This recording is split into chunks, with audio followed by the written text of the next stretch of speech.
Boa noite, professor. Boa noite, Boa pessoal. noite. Boa noite, Ilana. Boa noite, pessoal.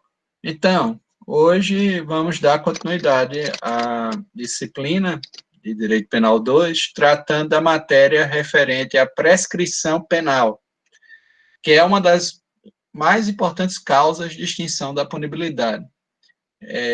Eu diria que dentro da matéria do artigo 107 é realmente aquela que é mais relevante para que a gente aprenda e detalhe bem. A prescrição penal, ela pode ser uma prescrição que leva à extinção da punibilidade ainda antes do julgamento definitivo e, portanto, no período entre a data da consumação do delito e o seu trânsito em julgado. E aí nós temos uma prescrição da pretensão punitiva, que é a pretensão de impor uma pena a um fato onde há indícios de autoria e materialidade, e a prescrição da pretensão executória, conforme está disposta no artigo 110 do Código Penal, que é a prescrição após o trânsito em julgado da sentença penal condenatória. E aí seria, de fato, não mais a ideia de processar, julgar e condenar alguém por aquilo que fez, a pretensão punitiva, mas executar a pena que foi imposta e é consequência desse processo, que é a pretensão executória. Diz respeito à execução da pena imposta conforme o estabelecido dentro da nossa legislação penal para o procedimento de conhecimento e imposição de uma pena. Óbvio que boa parte do que nós vamos analisar diz respeito à prescrição da pretensão punitiva. Embora é relevante classificarmos as diferenças. Por exemplo, se há extinção da punibilidade por via da prescrição da pretensão punitiva, nós observaremos nesta hipótese efeitos muito mais amplos do que a prescrição da pretensão executória, porque na prescrição da pretensão executória já houve um juízo de culpabilidade transitado e julgado formado, e, portanto, aqueles efeitos extrapenais ou os efeitos penais secundários, eles persistem, né? O dever de reparar, a reincidência criminal, ou seja, as questões relacionadas e que, obviamente, não sejam alcançadas, né, pela prescrição, estarão disponíveis para o Estado e, sobretudo, na questão relacionada à reincidência criminal, que só vai começar a contar o prazo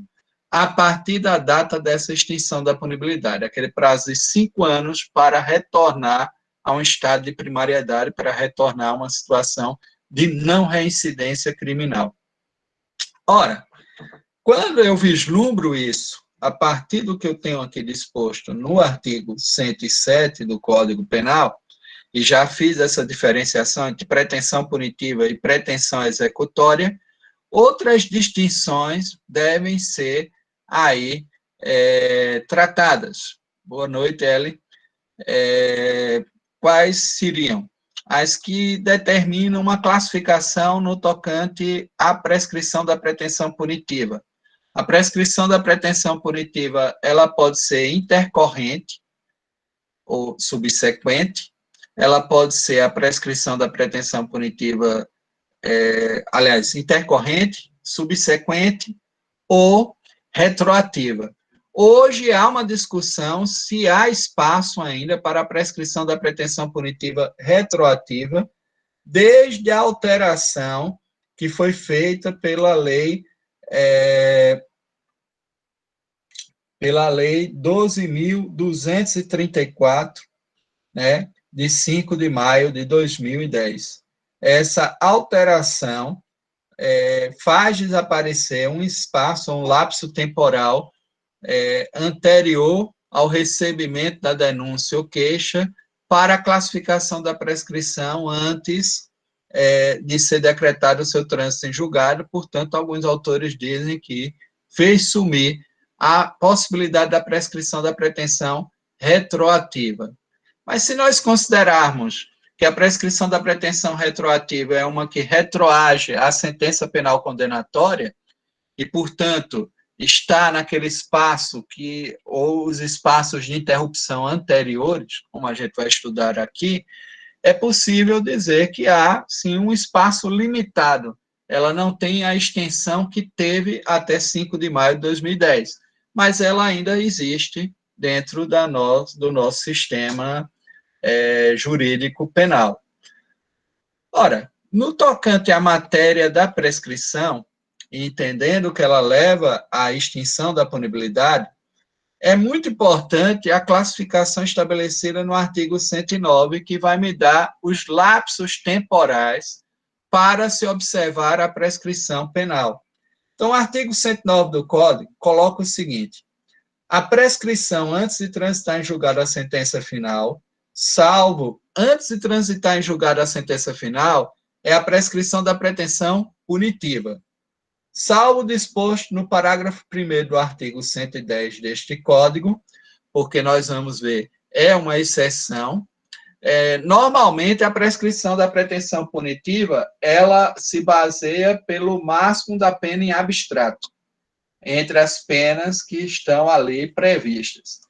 Pena em concreto, só é analisada a prescrição da pretensão executória e algumas hipóteses da prescrição da pretensão punitiva, como essa do parágrafo 1º do 110, que está aqui elencado, que é a subsequente à sentença do primeiro grau, quando há recurso apenas da defesa, e significa que houve um trânsito de julgado parcial. Veja, trânsito de julgado parcial não é trânsito de julgado, é um trânsito de julgado para a acusação, para a parte que promove a ação penal, no sentido de que, não tendo interposto recurso da sentença penal condenatória, perde aí as condições de acompanhar essa ação, e no processo de recurso apenas da defesa, vige o princípio do ne reformatio impejus, ou seja, não há revisão criminal pró societate, só há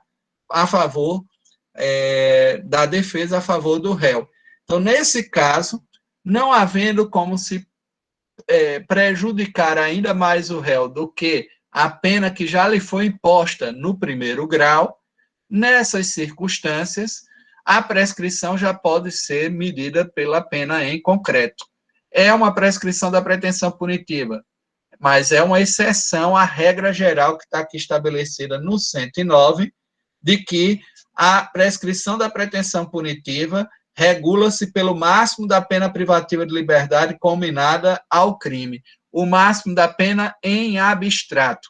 As penas em abstrato, nós já aprendemos aqui, estão em limites variáveis, mínimo e máximo. Vamos supor, na questão relacionada ao homicídio, 6 a 20 anos, artigo 121. Se for na forma qualificada, 12 a 30, é o que tem disposto no parágrafo 2º do tipo relacionado ao homicídio.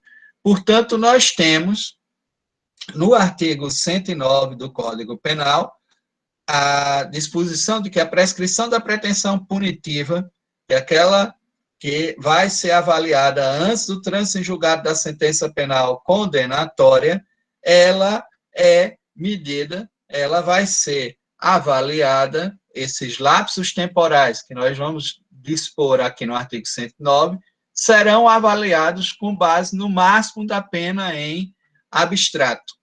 E aí nós temos, no 109, inciso 1, em 20 anos, se o máximo da pena é superior a 12.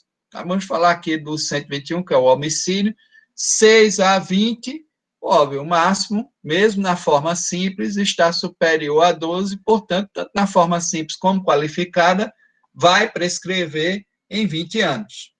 Em 16 anos, se o máximo da pena é superior a 8 e não excede 12.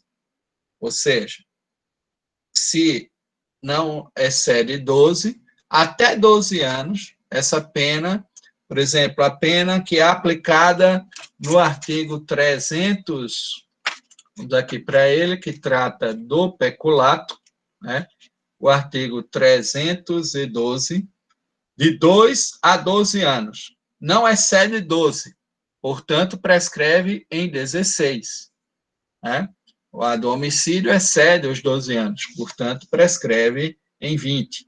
Então, em 16 anos, se o máximo da pena é superior a 8 e não excede 12. Em 12 anos, se o máximo da pena é superior a 4 e não excede 8 anos. Aqui a gente pode dar uma observada no artigo 157 do Código Penal, que trata do roubo, que é exatamente a subtração de coisa alheia móvel com violência e grave ameaça à pessoa. Então, vocês vão observar no 157, nós temos uma pena de reclusão de 4 a 10, já ultrapassa esse limite, nós estaríamos aí dentro do limite anterior, de 16 anos. Mas temos algumas... Vamos tentar aqui uma fórmula que não ultrapasse no máximo esses 8 anos.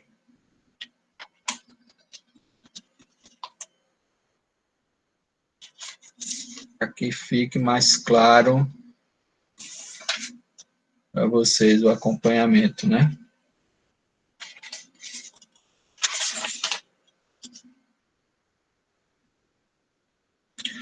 O 149, que é a redução à condição análoga de escravo. Reclusão de 2 a 8 anos e multa. Então, a pena máxima que não ultrapassa os 8 anos, portanto, prescreve, essa pena máxima vai prescrever no 149, vai prescrever em 12 anos. Agora, nós temos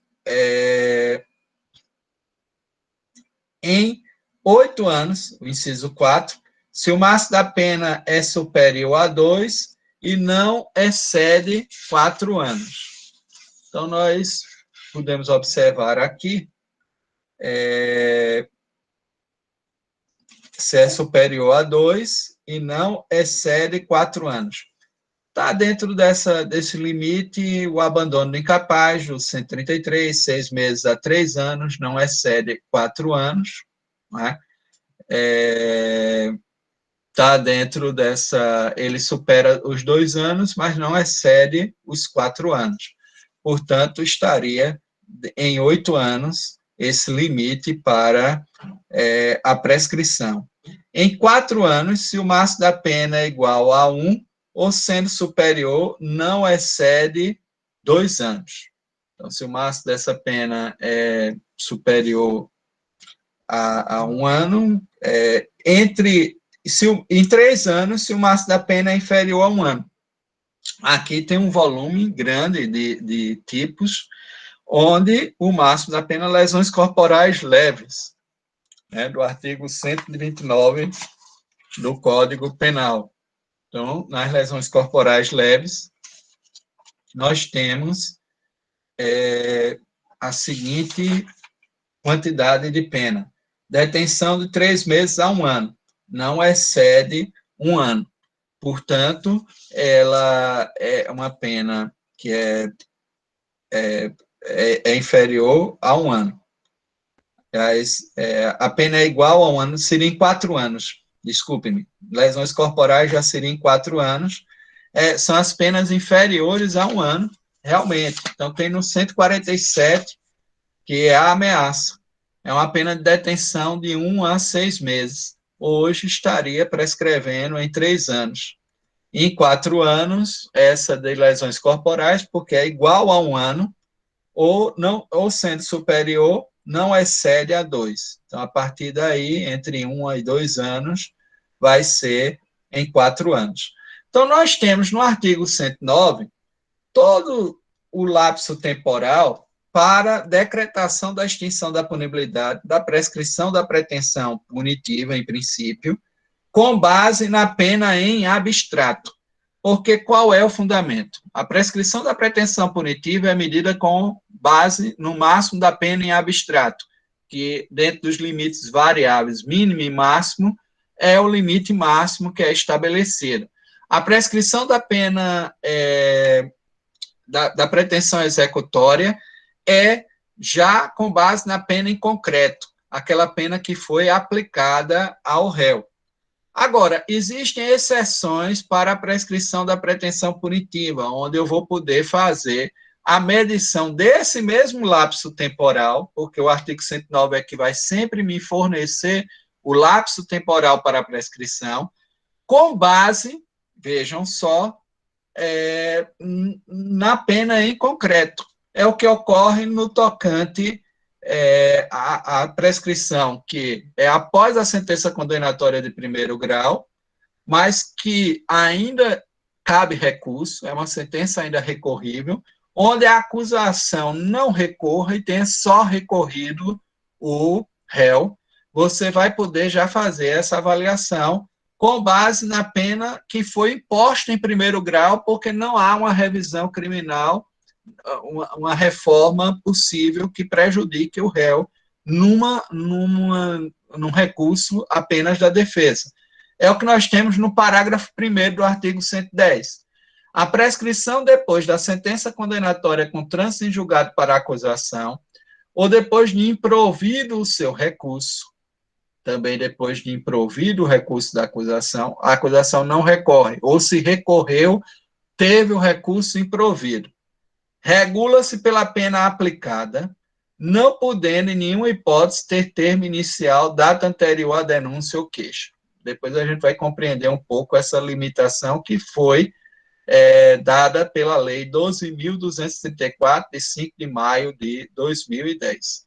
Então, já na prescrição subsequente, essa aqui é uma prescrição subsequente, ela não é a intercorrente, que é durante o processo de cognição, mas é subsequente à sentença penal condenatória. Nesse modelo de prescrição subsequente, é possível uma hipótese de prescrição da pretensão punitiva, porque ainda não é a execução da pena, é ainda a pretensão de punir, porque há recurso, é uma sentença recorrível, e só a pretensão de executar uma pena após ter se tornado irrecorrível aquela pena que foi imposta. Então, nós estamos diante de uma prescrição da pretensão punitiva subsequente à sentença, por isso, prescrição da pretensão punitiva subsequente, onde eu posso fazer a medida desses lapsos temporais, porque eu sempre vou voltar aqui para o artigo 109, professor, e se foi aplicada uma pena de 4 anos? Foi aplicada uma pena de 4 anos e não está excedendo, não é 4 anos em um dia, porque se for 4 anos em um dia, será em 12 anos. Mas se for 4 anos, a prescrição vai se dar com 8 anos, e aí eu vou ter que fazer essa avaliação com base já na pena em concreto, embora ainda não é a prescrição da pretensão executória. Voltando. Prescrição da pretensão punitiva, eu sempre vou observar o máximo da pena em abstrato, regra geral. Mas como toda regra tem exceção, né, só uma que não tem, que é essa que diz que toda regra tem exceção. Bom, existem exceções para a ideia, né, de que a prescrição da pretensão punitiva seja medida pelo máximo da pena em abstrato. Quais são? A prescrição subsequente à sentença penal do primeiro grau, onde você vai fazer essa avaliação com a pena em concreto quando houver recurso apenas da defesa, porque ou a acusação não recorreu, ou ela teve o seu recurso improvido, numa ou noutra hipótese. Então, aí eu já posso mensurar, com base na pena que foi aplicada em primeiro grau, a pena em concreto, e é uma exceção dentro da prescrição da pretensão punitiva que, normalmente, é medida com o máximo da pena em abstrato, ou, no caso da prescrição retroativa, que ficou bem limitada, e a gente vai compreender a partir do momento que tratarmos das causas de interrupção da prescrição, para ficar mais claro para vocês. E ela tem um espaço hoje, depois de maio de 2010, muito mais limitado do que já foi outrora. Bom, então, essas duas hipóteses, da prescrição da pretensão punitiva subsequente, na prescrição da pretensão punitiva retroativa, eu já posso me valer da pena em concreto. Na prescrição, isso para os autores que consideram que ainda existe a prescrição da pretensão punitiva retroativa. A gente vai ver aqui uma discussão acerca da inexistência dela, né? E a prescrição da pretensão executória já é feita com base na pena em concreto, portanto, não é uma questão de exceção, porque já há uma pena imposta. O que se pretende agora o Estado é que o réu execute a pena que lhe foi imposta. Não é mais submeter o réu ao processo de cognição penal, como está na pretensão punitiva.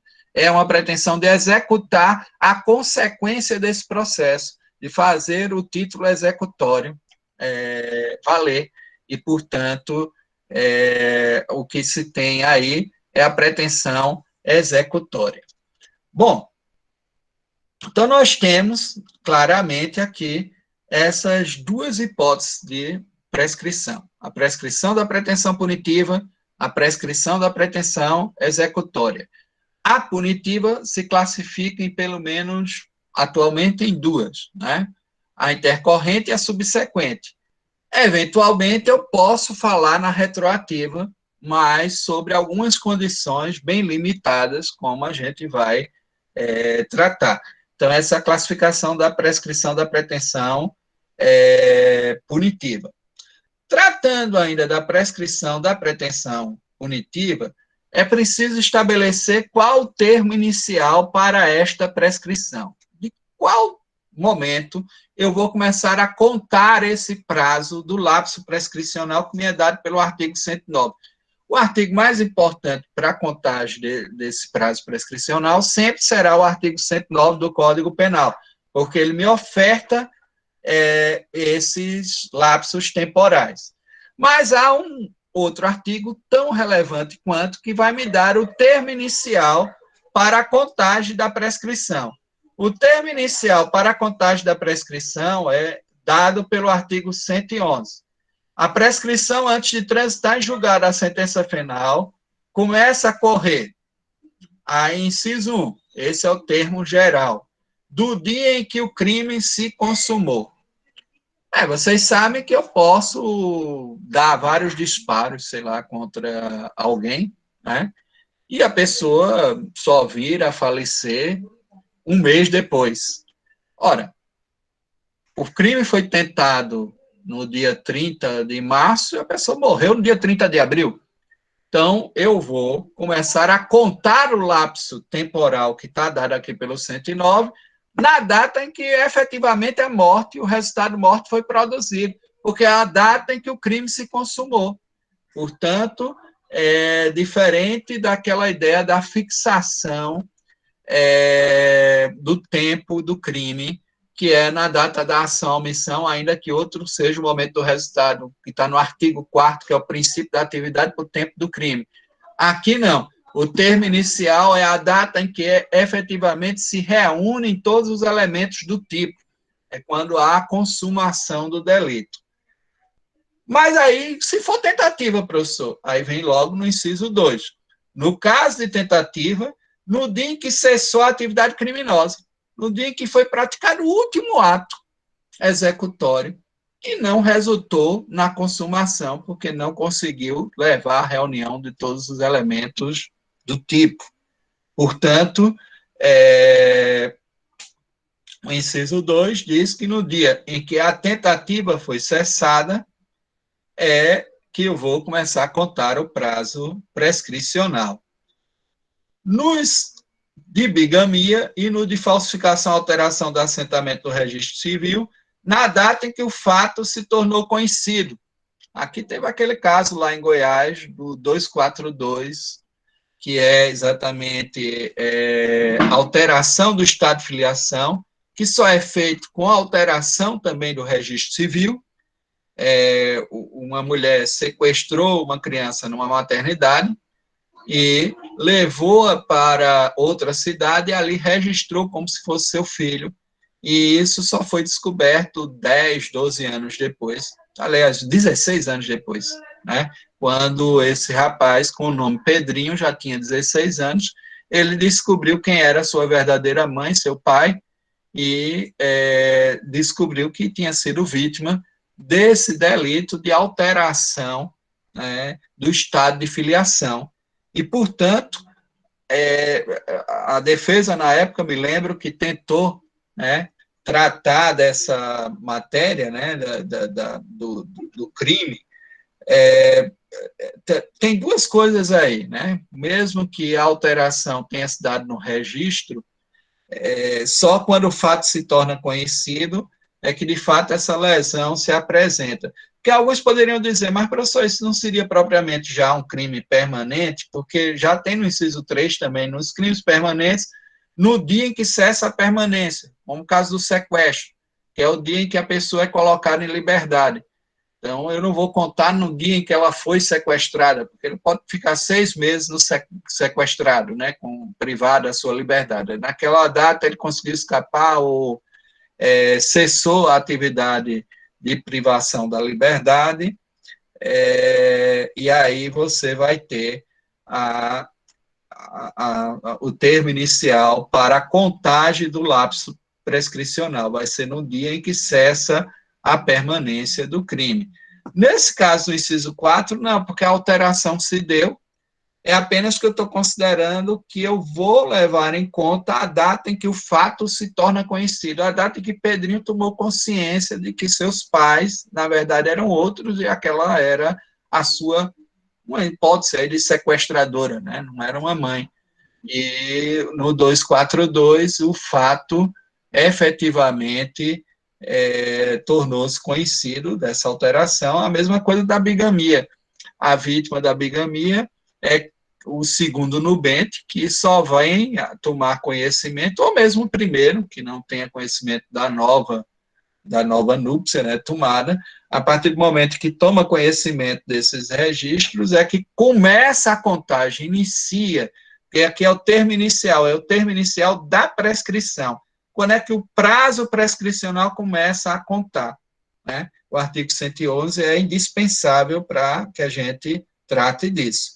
Nos crimes contra a dignidade sexual de crianças e adolescentes previstos neste Código em legislação especial, da data em que a vítima completar 18 anos, salvo se esse tempo, se a esse tempo já houver sido proposta a ação penal, porque poderia ter sido proposta já no momento em que ela foi vitimada, e ali já está se classificando essa prescrição. Isso até a gente acompanhou um fato antes da lei, né, que foram fatos praticados antes, inclusive, desse acréscimo do inciso 5, que é de 17 de maio de 2012, e, portanto, já havia cessado ali, ela já tinha 25, 26 anos, quando contou na Comissão de Direitos Humanos, no Conselho Estadual de Direitos Humanos, isso, o fato do próprio pai, né, ter estuprado, né, quando criança, e isso marcou a vida dessa pessoa, e ela ficou, né, de entender se poderia, né, propor essa ação penal e se estaria ou não prescrito. O problema é que é aquele princípio da irretroatividade da norma impégios, né?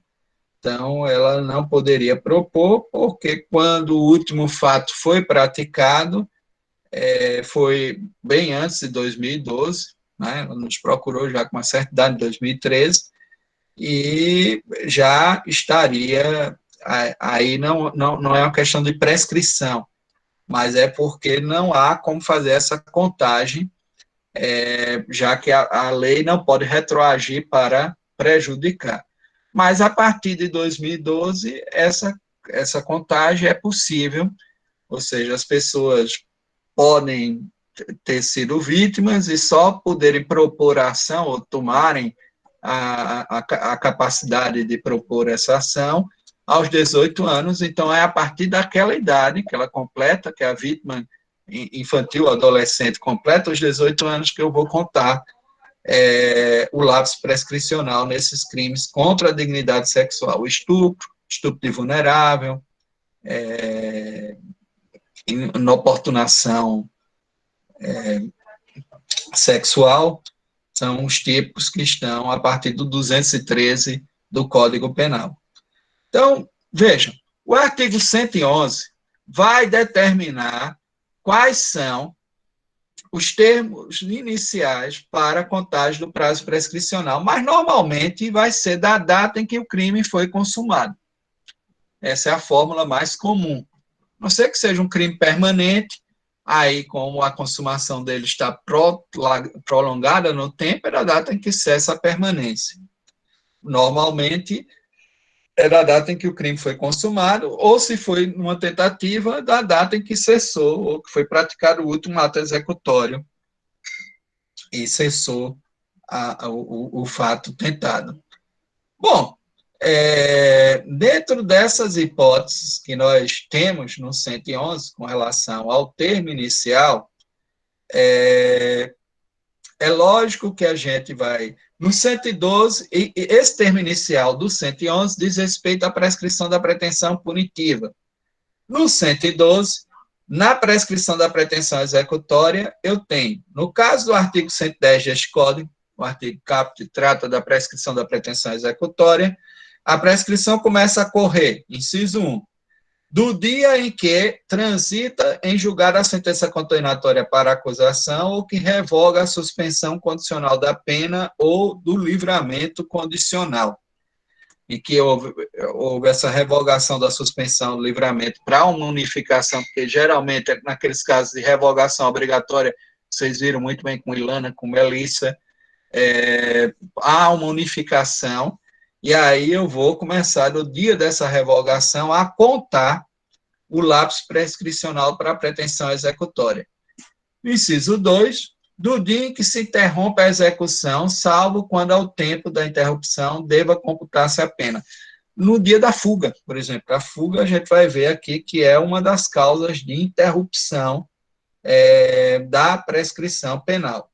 Então, tratado os termos iniciais para a prescrição, seja a prescrição da pretensão punitiva, conforme o artigo 111, seja a prescrição da pretensão executória, conforme o artigo 112, um outro artigo que é extremamente relevante para tratar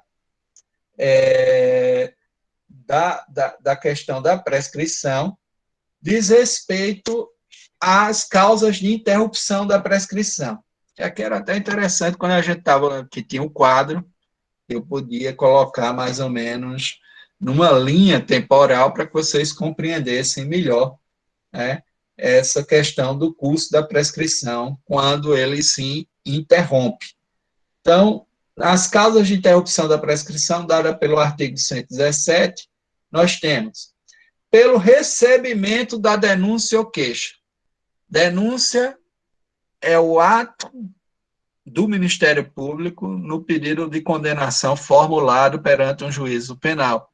Queixa é o ato do particular ofendido que, em alguns casos, onde seja legitimado como proponente da condenação, ele pode propor perante um juízo penal essa condenação. Vejam que falou-se em recebimento, não em oferecimento da denúncia ou queixa. Porque o oferecimento é o ato da parte de apresentar a um juiz o pedido de condenação. Não é isso que interrompe, não é o oferecimento da denúncia ou queixa que interrompe. É a ação judicial de receber, por compreender que existem indícios suficientes de autoria e materialidade que justifiquem aquele procedimento penal, que é um processo de cognição. Então, ao receber a denúncia ou queixa, o juiz, ele interromperá o prazo prescricional. E como vocês já aprenderam, talvez direito civil, quando se interrompe, zera a contagem. É como o odômetro do carro, que você vai circulando e você tem o odômetrozinho lá parcial, né? Que geralmente a gente usa até para saber se o carro está econômico, se não está.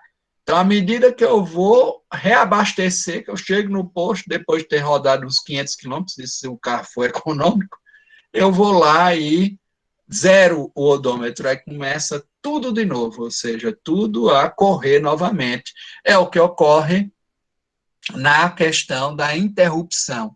Na interrupção, eu zero e ela começa a contar por completo. Depois a gente vai ver que existem causas impeditivas que são também de suspensão, né, que condicionam a contagem do lapso prescricional. Mas agora o que me interessa são as causas de interrupção, porque elas zeram e começam a contar o lapso prescricional completamente de novo. Pela pronúncia, isso no procedimento específico do tribunal do júri. Então, a sentença de pronúncia é aquela sentença que, após um juízo de admissibilidade inicial, percebe que existe indícios suficientes de autoria e materialidade de um homicídio ou de um crime contra a vida, pode ser o aborto também, os crimes dolosos contra a vida, que são aqueles do artigo 121 até o artigo 127 do Código Penal, mas aí tem o 128 também, artigo 128 do Código Penal, são de competência constitucional do Tribunal do Júri. Ora, esses crimes de competência constitucional do Tribunal do Júri, a pronúncia interrompe o prazo prescricional. Vejam só como é difícil também prescrever, só se houver realmente uma leniência, uma omissão completa, porque aquele prazo que contou, vamos supor que o réu seja pronunciado, seja um réu de um homicídio qualificado, que prescreve com 20 anos, nós vimos aqui, e ele seja pronunciado no 19º ano. Aí vai contar 20 anos para frente novamente, porque houve uma interrupção, tá certo? Óbvio que aqui a gente vai ver que tem algumas questões que se propõem no artigo 115 do Código Penal, uma redução pela metade dos lapsos prescricionais, mas eu estou colocando para vocês o que normalmente ocorre. A decisão confirmatória da pronúncia.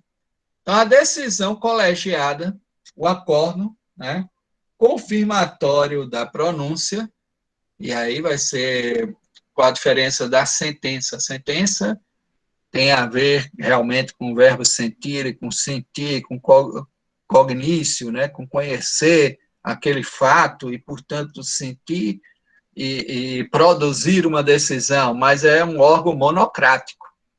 Quando você está num órgão colegiado, os juízes, eles entram em acordo, eles acordam aquela decisão. Essa é a diferença. Quando eu falo em sentença, eu falo num produto de uma decisão monocrática.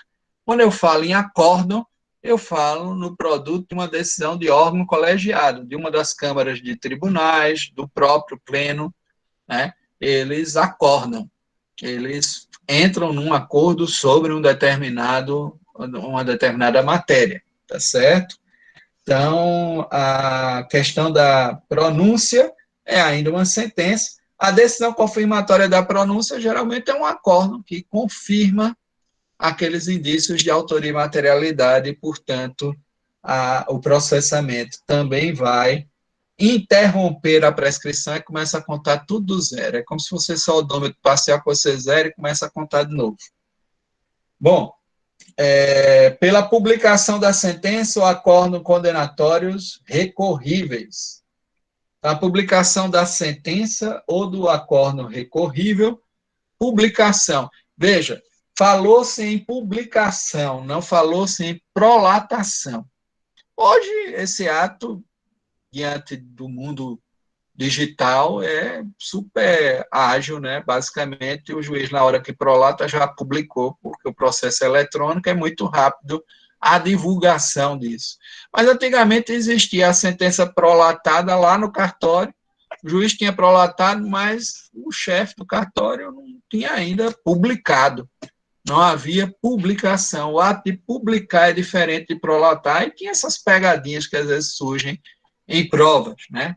Colocava-se, houve interrupção com a prolatação da... Não, não é com a prolatação. O ato de prolatar é um ato interno, onde o juiz conclui, já fez a sentença e a deixou lá no cartório. O ato que realmente interrompe é o de publicar, o de tornar pública aquela decisão, né? É de publicizar aquilo como um edital, como algo que a gente coloca para o público.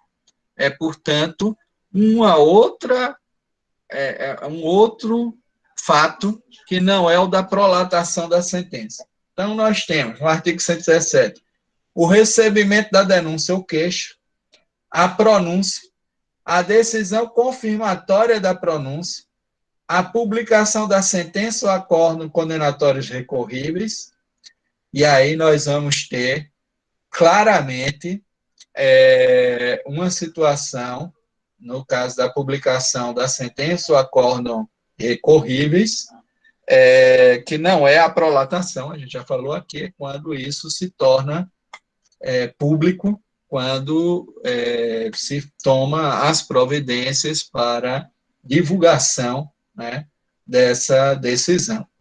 Pelo início ou continuação do cumprimento da pena, quando eu inicio o cumprimento da pena, interrompi o prazo prescricional, e óbvio que aqui já é de pretensão executória, é o prazo com base naquela pena em concreto que eu recebi.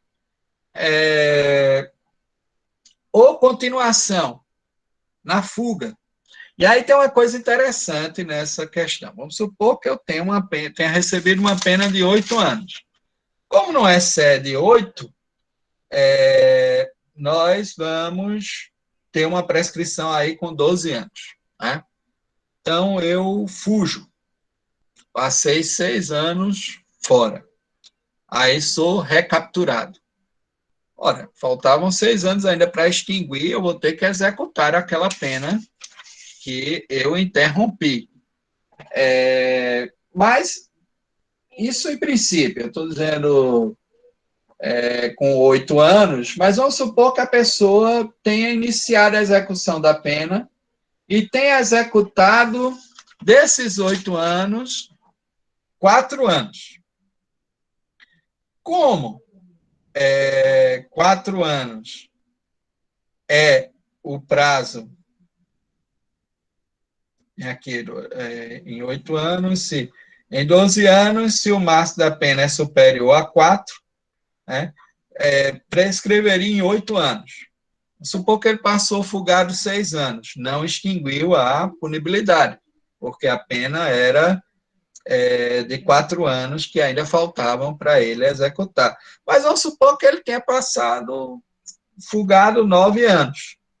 Ora, se a pena que restava a ser cumprida era de 4, que é o seguinte, na prescrição da pretensão executória, você vai sempre analisar o que resta de pena a ser cumprido nesse caso de fuga.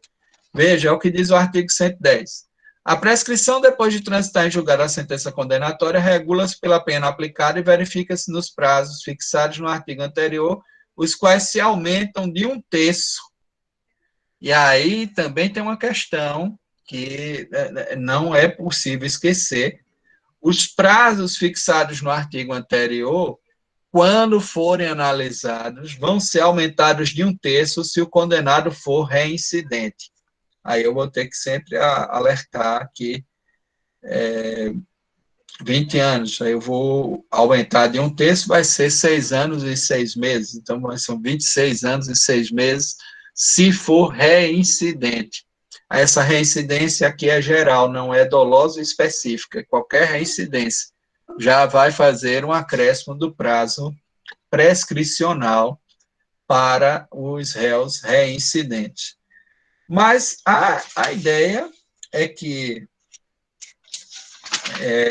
a pena seja contada com o que resta de pena a ser aplicada no caso da pretensão executória, sempre. A reincidência, inclusive, é uma causa de interrupção da prescrição. Ela faz com que a prescrição interrompa. Então, ela tem dois efeitos. Ela aumenta o lapso temporal em 1/3 e ela interrompe. Ela faz com que a prescrição que estava de um crime anterior, talvez já em curso, ela seja interrompida. É até uma fórmula para aquela questão da criminalidade continuada, né? Ou seja, você vai contar sempre do último ato também, né? De maneira que, é óbvio que a continuidade delitiva não vai levar à reincidência, mas eu estou colocando aqui essa hipótese enquanto não cessa. Agora, cessou e você tem uma hipótese de reincidência, essa reincidência vai levar à interrupção. Bom, então, no parágrafo 1º, nós temos, excetuados os casos dos incisos 5 e 6 deste artigo, a interrupção da prescrição produz efeitos relativamente a todos os autores do crime, não só a um deles, por conta da indivisibilidade, né, da ação penal. É ressalvado o 5, que diz respeito ao início ou continuação do cumprimento da pena, que pode ser que alguém não tenha fugido, né, ou alguém não tenha se apresentado, e 6, a reincidência, porque é também uma circunstância de natureza subjetiva, diz respeito a uma pessoa que reincidiu. Nos crimes conexos que sejam objeto do mesmo processo, estende-se aos demais a interrupção relativa a qualquer um deles. Interrompida a prescrição, salvo na hipótese do inciso 5, né, o início ou cumprimento da pena, o prazo começa a correr novamente do dia da interrupção, começa do zero. Então, essas causas de interrupção, elas são extremamente relevantes. Agora, veja, se eu tenho o termo inicial, a data da consumação, eu vou pegar aqui um fato que talvez seja fácil, né, para a gente. Vamos supor um caso de prevaricação, 319, onde há uma pena de detenção de 3 meses a 1 ano. Aí eu vou sempre lá para o 109 e observo que 1 ano prescreve em 4. Prescreve em 4 anos. Tudo bem. Aí vamos supor que o fato ocorreu em 2012 e que o juiz recebeu a denúncia em 2000, ele não vai receber aí porque seria fato de juizado especial criminal, né, daria, mas vamos supor que tenha recebido, estou criando aqui uma hipótese em 2016, ocorreu em fevereiro de 2012, o juiz recebeu em janeiro de 2016, não prescreveu ainda, porque não passaram os 4 anos, e vai interromper. E aí o juiz só conseguiu impor a pena e julgar agora, em 2020, ou seja, mais 4 anos para frente. Isso considerando aqui uma leniência, uma omissão por completo, né? Numa situação como essa, você vai poder, é aquela história, houve uma prescrição da pretensão punitiva intercorrente, mas eu não tenho a certeza. Vamos supor que o juiz tinha recebido em janeiro, julgou em janeiro de 2020. Não houve, né? Porque não se passaram, julgou uma data 2, 3 dias antes, e com essa publicação da sentença condenatória, interrompeu novamente. Mas a sentença que o réu foi condenado foi a 6 meses. Era por isso que eu queria chegar a esse ponto. Então, você vai ter aí uma análise da prescrição subsequente. Quando se chegar lá em cima, aí hoje há uma vedação no parágrafo 1º do artigo 110 de que não pode, em nenhuma hipótese, ter por termo inicial data anterior à denúncia ou queixa. ao recebimento da denúncia ou queixa. Não vai poder ter data anterior. Porque se voltasse esses 6 meses para a data anterior, que foi de 2012 a 2016, você diria, já passaram mais de 3 anos, professor, estará extinta a punibilidade. Até aí, tudo bem. Só que nesse caso específico, também de 2016 a 2020, passaram-se 4 anos. E aí eu só não posso ter por termo inicial data anterior ao recebimento da denúncia ou queixa. Mas essa parte intercorrente, eu posso retornar com a sentença que se torna definitiva por não haver recurso, talvez, da acusação, eu posso retornar nesse lapso temporal para decretar a extinção da punibilidade. É por isso que alguns autores, entre eles Bittencourt, dizem que a prescrição da pretensão retroativa ela existe. Ela só não pode mais ter por termo inicial prazo anterior ao recebimento da denúncia ou queixa. Mas eu posso avaliar esse período que vai do recebimento da denúncia ou queixa até a publicação da sentença penal condenatória. O que passa depois da publicação é prescrição subsequente. Aí tudo bem. Agora, esses prazos anteriores à publicação da sentença penal condenatória são retroativos. Eu tive apenas uma limitação do período para a decretação da retroativa. Eu não posso mais voltar à data do fato, à data da consumação do fato. Isso aí foi perdido. Mas eu posso retornar até o momento do recebimento da denúncia ou queixa e avaliar se entre o recebimento e a publicação, que é a nova causa de interrupção, houve ou não a prescrição com a pena em concreto. Porque qual o motivo de existir uma prescrição retroativa? É porque a pena definitiva pode ser bem inferior ao próprio processo, a tudo que foi gerado, e se causar uma injustiça com a pena em concreto, já que ela, após essa avaliação, poderia, dentro dos períodos, né, de interrupção, ter levado a uma extinção da punibilidade. E aí eu voto por um juízo de equidade, de equilíbrio e de racionalidade também nesse procedimento.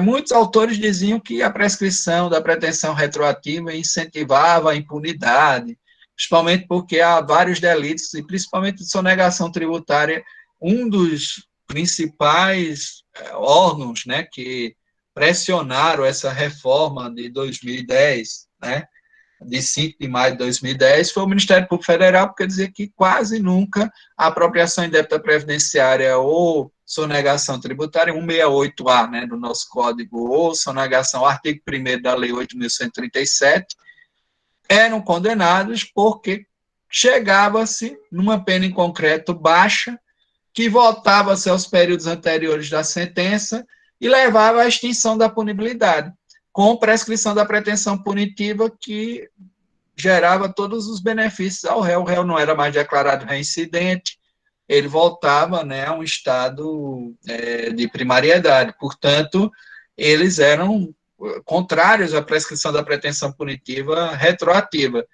A lei veio e deixou esse imbróglio. Alguns autores dizem que não existe mais a prescrição da pretensão punitiva retroativa, porque essa avaliação seria da intercorrente. Mas, como isso só vai ser possível? Tem uma coisa, a prescrição da pretensão punitiva retroativa só podia ser declarada pelo juiz aquém, pelo tribunal, pelo órgão colegiado. É matéria de órgão colegiado. Porque é quando é um pouquinho antes de se tornar transitar em julgado aquela decisão. Ele tem que fazer aquela avaliação sobre todo o momento processual e fazer de forma retroativa. E só quem pode fazer isso é o juízo aquém. Embora, já na época em que a prescrição da pretensão retroativa existia, muitos autores diziam que, por economia processual, o juízo da causa, quando percebesse que havia prescrição retroativa, deveria aplicar, extinguindo a punibilidade. Havia discordância, muitos autores diziam que não era possível, porque essa avaliação ainda estava submetida ao juízo da acusação, porque se a acusação recorresse, por exemplo, ele não poderia. Mas alguns autores dizem, olha, se a acusação não recorre, e você já sabe que pelo volume da pena, aqueles lapsos temporais que iam da data da consumação ao recebimento, e hoje não pode mais, ou do recebimento à publicação da sentença, eram suficientes para decretar a extinção da punibilidade, você deveria retornar e decretar essa extinção da punibilidade. Portanto, no tocante à prescrição, a matéria com essa reforma teve essa limitação aí no tocante à possibilidade de decretação da extinção da punibilidade. Mas mesmo hoje, acredito que só o juízo aquém, só o tribunal, o órgão coletivo, pode fazer esta avaliação, mesmo para retornar, que é um momento anterior à sentença. Vejam, haviam 2 momentos anteriores à sentença de contagem de lapso prescricional. Da data da consumação, isso levando como termo inicial que está no artigo 111, inciso 1, podem ser outros, né? Mas da data de quaisquer desses termos iniciais para o recebimento da denúncia ou queixa. Esse seria um primeiro período, porque aí interrompia, o recebimento interrompia, zerava e começava a contar de novo. Então, da data do recebimento à data da publicação. Então, na publicação, eu teria uma nova causa de interrupção e, portanto, uma nova contagem.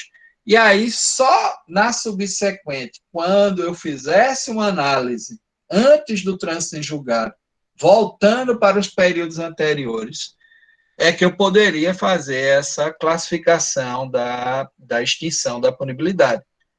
Portanto, vocês fiquem livres, né? Alguns vão poder dizer que, olha, professor, eu estudei por Rogério Greca, disse que não tem mais retroativa, eu estou assim interpretando. Outros vão dizer, não, Bittencourt diz que existe, e eu considero esse período limitado, mas é um período onde ainda se pode fazer essa avaliação por parte do tribunal. E quem vai fazer isso é o órgão colegiado. Óbvio que não é o juízo, a qual não é o juízo sentenciante, porque ele não vai poder voltar a esses períodos, né, em princípio. Então, a prescrição da pretensão executiva, aliás, a prescrição da pretensão punitiva, ela vai ter 3 possibilidades. Ela vai ser intercorrente, e aí ela vai ser medida pelo máximo da pena em abstrato.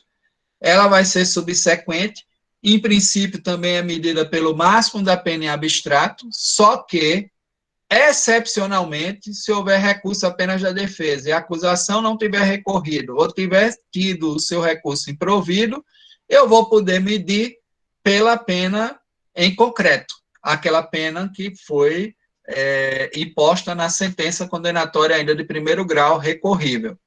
E a prescrição da pretensão punitiva retroativa, e hoje existe essa limitação, eu só vou contar do recebimento da denúncia até a publicação da sentença penal condenatória, mas ela já vai ser feita com a pena em concreto, porque não há mais como ser reformada essa pena.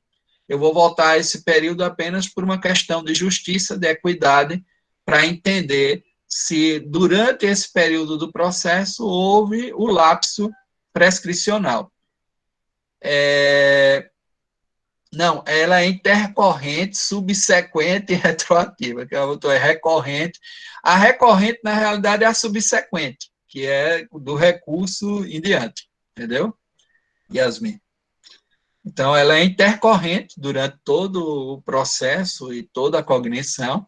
Ela é subsequente à sentença penal publicada de primeiro grau ou ao acórdão recorrível, que pode ser que, por uma competência pessoal, o órgão julgador seja coletivo. Então, é um acórdão recorrível.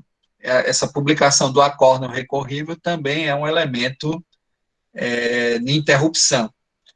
Portanto, o artigo 117 é o artigo mais importante, ao lado do 111, para a gente definir esse fenômeno da prescrição penal.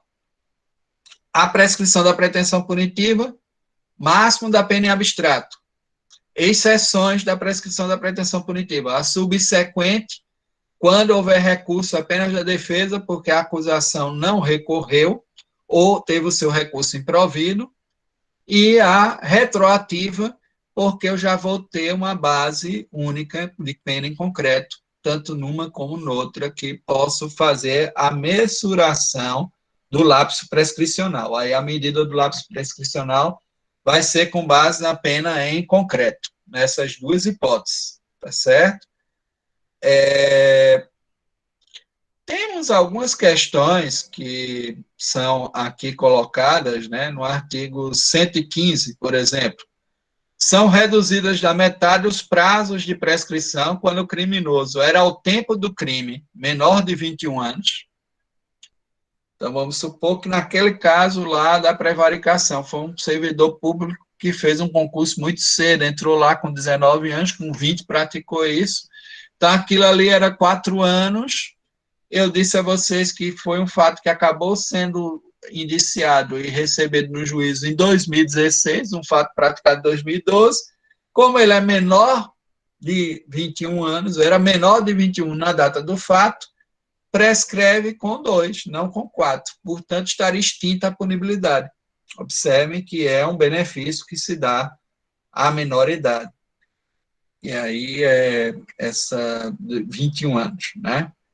Bom, ao maior de 70 anos, a pessoa maior de 70 anos também vai receber na data da sentença, maior de 70 na data da sentença. Vamos supor que alguém pratique aí uma tentativa de homicídio, e já ia ter uma redução também no lapso prescricional, mas, em princípio, a pena do crime tentado é a mesma do crime consumado, está lá no artigo 14, reduzida de 1 ou 2 terços. Mas mesmo que eu reduza a pena máxima do homicídio, ele vai ter uma pena superior a 12 anos, vai ser ainda em 20.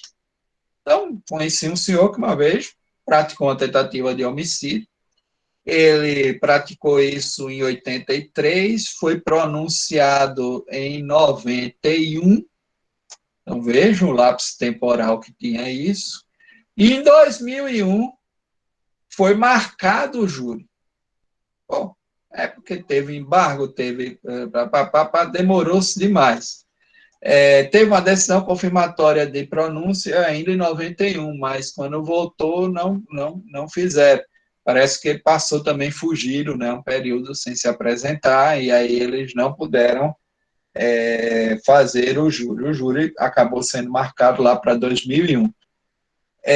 Quando se observou, pela data do júri, ele já ia ter maior de 70 anos. Ele já ia ser maior de 70 anos. E, na época, apesar do juiz não ter marcado, o advogado entrou com habeas corpus pedindo a nulidade, né, do ato, né, e do procedimento e a extinção da punibilidade que o tribunal reconheceu. Porque, sendo maior de 70, quando ele fosse sentenciado nesse júri, né, ao ser sentenciado, ele teria extinta a punibilidade e a prescrição da pretensão punitiva, não é executória. Ele não poderia, posteriormente, ser decretado reincidente, né, aqueles outros efeitos extrapenais que a gente já estudou aqui, que dizem respeito à condenação. Então, o artigo 115 altera esse lapso prescricional, porque reduz o prazo pela metade. Daí ser também um outro elemento que deve ser a gente deve ter muita atenção na hora de tratar do tema da prescrição. Sim, aqui que eu tinha procurado, não tinha dito a vocês, na prescrição da pretensão executória, veja o que diz o artigo 113. No caso de evadir-se o condenado ou de revogar seu livramento, a prescrição é regulada pelo tempo que resta da pena. A prescrição da pretensão executória ela é quase sempre regulada pelo tempo que resta da pena no caso de fuga. Obviamente, ele voltando, vai interromper e vai começar a contar esse prazo, porque é a continuidade da execução, o início ou continuidade da execução da pena. O artigo 114 nós temos A prescrição da pena de multa correrá em 2 anos, quando a multa for a única aplicada ou combinada. Então, no caso de pena exclusiva de multa, a multa prescreve em 2 anos. No mesmo prazo estabelecido para a prescrição da pena privativa de liberdade, quando a multa for alternativa ou cumulativamente combinada ou cumulativamente aplicada. É o que normalmente ocorre. Há muitas multas empregadas nos crimes contra o patrimônio, nos crimes de servidor contra a administração pública ou de particular contra a administração pública. Geralmente é cumulada a multa. A multa, nesses casos, se não for a exclusivamente aplicada, ela, no 155, por exemplo, você pode aplicar só a pena de multa. Se você aplica só a pena de multa, como não é cumulada a uma pena privativa de liberdade, ela prescreve em 2 anos. Mas se você aplica uma pena privativa de liberdade cumulativa a uma multa, ela terá o prazo de prescrição idêntico ao prazo da pena privativa de liberdade, que ela é cumulativamente combinada. É o que temos aqui no artigo 114. Bom, em linhas gerais, o que a gente hoje queria desenvolver era exatamente isso, que vocês entendessem a prescrição da pretensão punitiva, que é aquela que ocorre antes do trânsito em julgado, que tem esses termos iniciais que estão dados aqui pelo artigo 111, e que nos permite fazer esta análise diferenciada da prescrição da pretensão executória, que é a de executar a pena, que está no artigo 110, e que tem uma medição também dada pelo 113, no caso de evadir-se o condenado ou de revogar-se o livramento condicional, de regular isso pelo tempo que resta de pena a ser cumprida. Né? Então, nós temos essas questões. O artigo 116 vai tratar de casos onde fica suspenso a contagem do prazo prescricional, porque há um impedimento para a sua contagem. Né? Antes de passar em julgado a sentença final, a prescrição não corre. Por que não corre? Enquanto não resolverem outro processo, questão que depende do reconhecimento da existência do crime.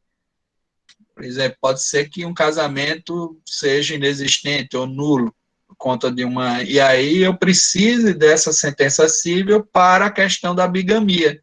Enquanto não for resolvido isso, não corre prescrição também no tocante à bigamia. Enquanto a agente cumpre pena no exterior. Isso aqui foi acrescentado pela Lei 13.964, de 24 de dezembro de 2019, ou seja, é recente, é no pacote anticrimes. Então, enquanto ele está cumprindo uma pena no exterior, não corre a prescrição pelos fatos, né, que ele, principalmente naqueles casos de extraterritorialidade incondicionada, isso aqui é extremamente relevante.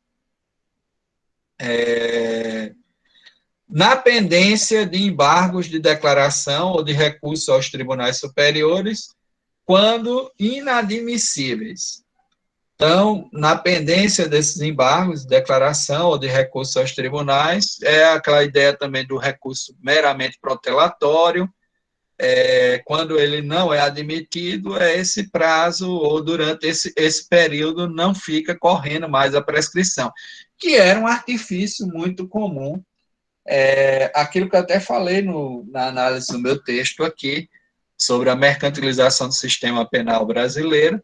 Um dos valores de mercado que você adquiria era o tempo do processo, que para alguns levava à extinção da punibilidade, e para outros era quase imediato. O fato de você poder disputar a sua tese nas 2 instâncias comuns e depois ainda subir aos tribunais de sobreposição, Superior Tribunal de Justiça, né? E alguns autores até falam brigar em 4 instâncias, mas não existem 4 instâncias, só existem 2. Né? O duplo grau é feito após a competência originária. Então, você tem 2 instâncias e você tem 2 tribunais de correção e uniformização superiores, um com relação à uniformização da lei federal, que é o Superior Tribunal de Justiça, e outro, que é o controle de constitucionalidade, que é o Supremo Tribunal Federal. Que alguns consideram como se fosse a 4ª instância, que inevitavelmente tudo E, de repente, o sistema processual brasileiro, como foi feito, deixou o Supremo muito aberto a julgamentos, né? Ou seja, a fazer várias análises que não normalmente ocorrem em outros sistemas, né? Fazendo uma comparação com o que ocorre nos Estados Unidos, ou mesmo na Alemanha, essa situação do Brasil é bem... E até porque, por exemplo, nos Estados Unidos o controle é incidental, não existe um controle concentrado, mas chega-se a essa análise, né? Aqui a gente fez as duas formas, né? A gente tem o controle difuso e o controle concentrado, que é uma maluquice, né? Muitos autores até colocam essa dificuldade que nós temos, e isso acaba fazendo com que se interprete, muitas vezes, o Supremo, que é, sobretudo, um organismo político e um legislador negativo. Muitas vezes a gente interpreta o Supremo como parte, né, do judiciário comum, e exatamente por isso, por imaginar essas 4 instâncias, que não existem, que só existem 2 instâncias, né, primeiro e segundo grau, e esses outros são tribunais de sobreposição para análise, né, desses recursos. Ora, se esses embargos de declaração nos tribunais superiores, e aí é Superior Tribunal de Justiça, Superior Tribunal Militar e Supremo Tribunal Federal, não forem admitidos, esse tempo perdido aí não vai contar mais a prescrição, mas isso a partir da Lei 13.964, de 24 de dezembro de 2019, ou de quando ela se tornou vigente, a partir de janeiro desse ano. Enquanto não cumprido ou não reincidido o acordo de não persecução penal.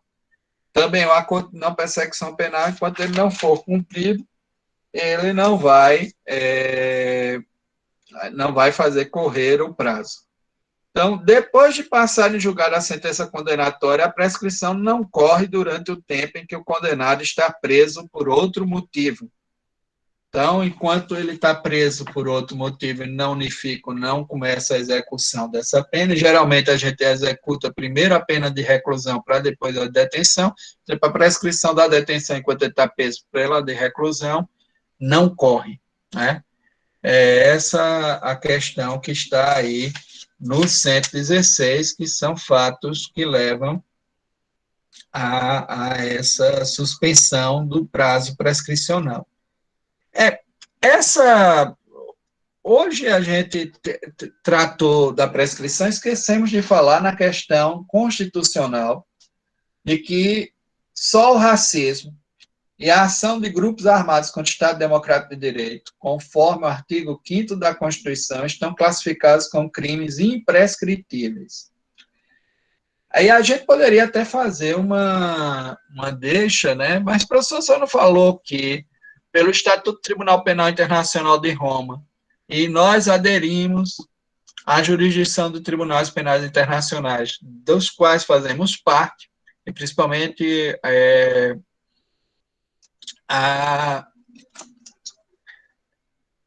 principalmente essa questão relacionada, né, ao exercício da jurisdição em direitos humanos, vimos que os crimes contra a humanidade, o genocídio, a tortura, o desaparecimento forçado, o deslocamento, né, de populações, tudo isso é analisado sobre a ótica, né, da imprescritibilidade, isso no Jus Cogens internacional. Portanto, eu não poderia gravar isso como prescritível. Até a gente poderia fazer uma diferenciação. Uma coisa é a tortura vista na sua forma, que é qualificada constitucionalmente como equiparada a hediondo, mas ela é reprimida no nosso contexto e, portanto, não é estimulada como prática do Estado, e aí essa tortura eu posso dizer que ela é prescritível, do que a tortura sistemática produzida com estímulo da agência estatal exatamente para perseguir determinados sujeitos e para perseguir determinados grupos. Aí você tem realmente um crime contra a humanidade. Que é aquela história.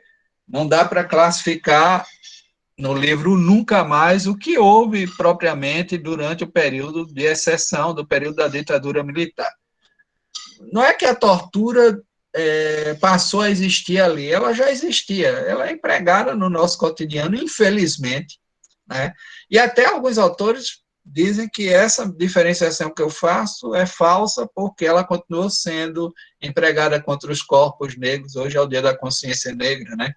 Então, ela continuou sendo empregada contra determinados sujeitos sociais durante todo o nosso período republicano ou democrático, onde a gente, em tese, aboliu, né, esse modelo, aboliu a tortura. Então, ela não sumiu da nossa realidade institucional, nem da nossa realidade propriamente.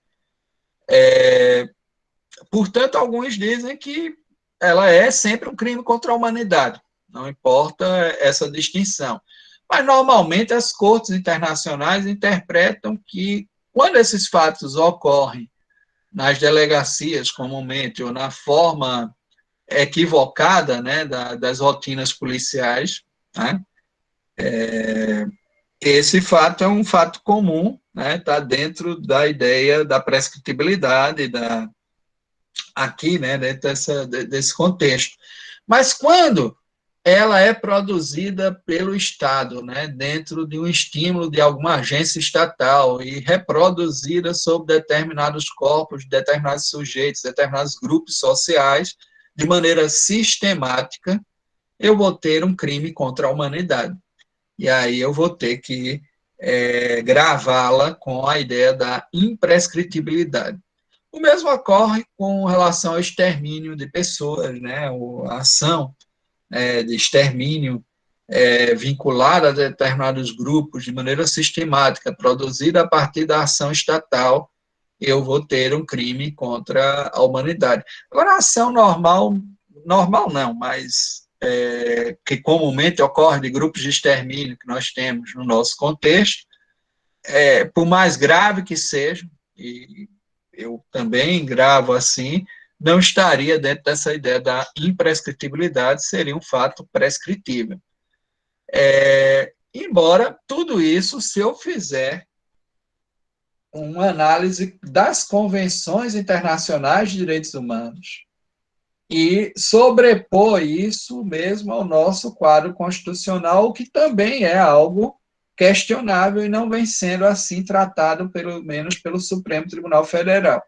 É um desiderato de internacionalistas e de pessoas que trabalham com os direitos humanos, como é o caso da Flávia Piovesan, mas o nosso Supremo sempre preserva essa ideia da supremacia da Constituição e submete esses tratados a elementos que restringem a incorporação dessa matéria, de maneira que eles interpretam de maneira bem restritiva a ideia da imprescritibilidade diante daquilo que está no artigo 5º da Constituição.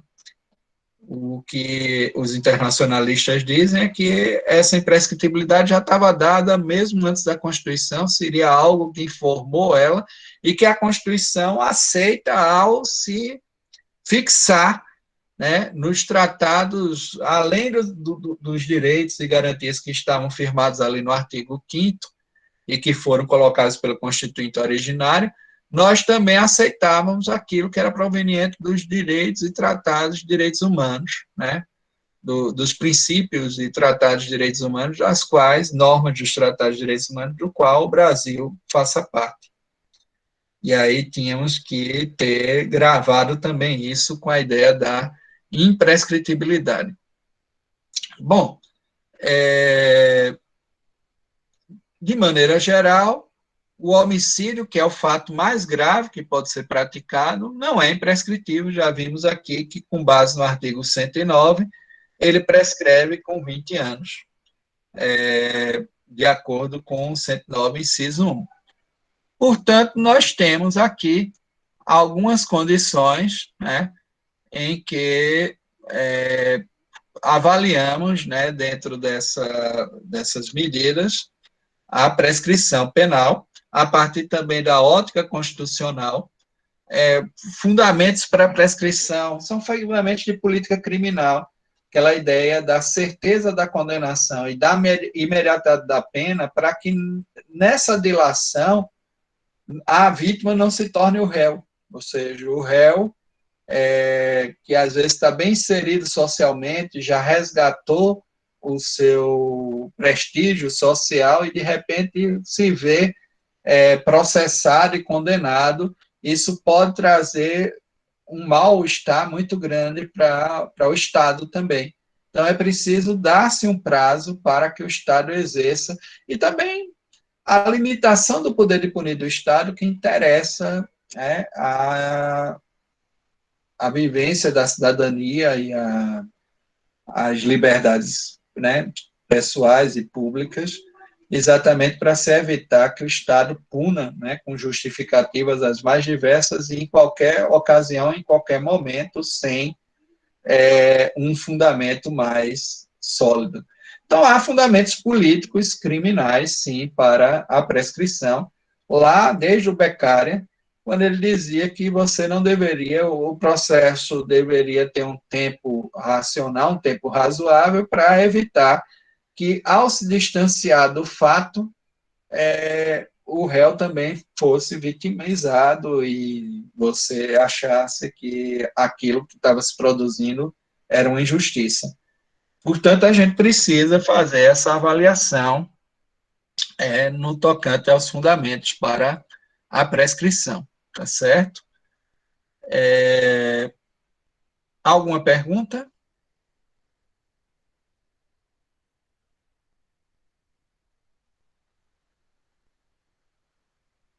Parece que a gente... o assunto é muito técnico, né? Um assunto chatinho. Acho que Melissa e Wilana estão por aí ainda. A gente deveria produzir, talvez, uns Então, sim, exercícios. professor. Eu acho que era bom... No exercício que foi enviado alguma coisa de prescrição, Ilana? Confesso que eu ainda não olhei, porque quem fez foram as meninas, né, Manu Manuei. e Isis. Elas estão aqui, não, né? Então, bom, a ideia é fazer o acompanhamento por aqueles exercícios, porque só vai se aprender realmente fazendo uso. Quando for lápis temporal para a prescrição, 109, né? Se puder decorar já esses prazos, né? Em 20 anos, se o máximo da pena é superior a 12. Em 16, se o máximo da pena é superior a 8 e não excede 12. E tem sempre esse cuidado, no máximo é superior a 8 anos em um dia, porque até 8 anos gravado prescreve em 12, vai para o inciso inferior. Até chegar em 3 anos, se o máximo da pena é inferior a 1, porque se for igual a 1, já são 4 anos, que é o inciso 5, né? Então, ter esse pequeno cuidado com relação ao que está aqui descrito, né, para fazer essas avaliações e analisar a diferença entre a prescrição da pretensão punitiva e a prescrição da pretensão executória, que está no 110, e no 113, na prescrição da pretensão executória, para a questão das medidas, né? E o termo inicial da prescrição punitiva no 111, prescrição da pretensão executória no 112, tá certo? Então, é ficar sempre nessa atenção. E a redução pela metade do lapso prescricional no 115. São essas os artigos mais importantes. O 117 também para as causas de interrupção da prescrição. Quais sejam? O recebimento, interrompe, começa a contar do zero, a pronúncia, a decisão confirmatória da pronúncia, a publicação da sentença ou acordo recorrível, o início ou continuação da execução da pena e a reincidência. E a reincidência também vai gravar esse aumento do prazo de 1/3, né? Aumenta de 1/3 o prazo para gravar a prescrição, tá certo? Então, mais alguma coisa? Então, gente, eu acho que por hoje a gente fica por aqui, né?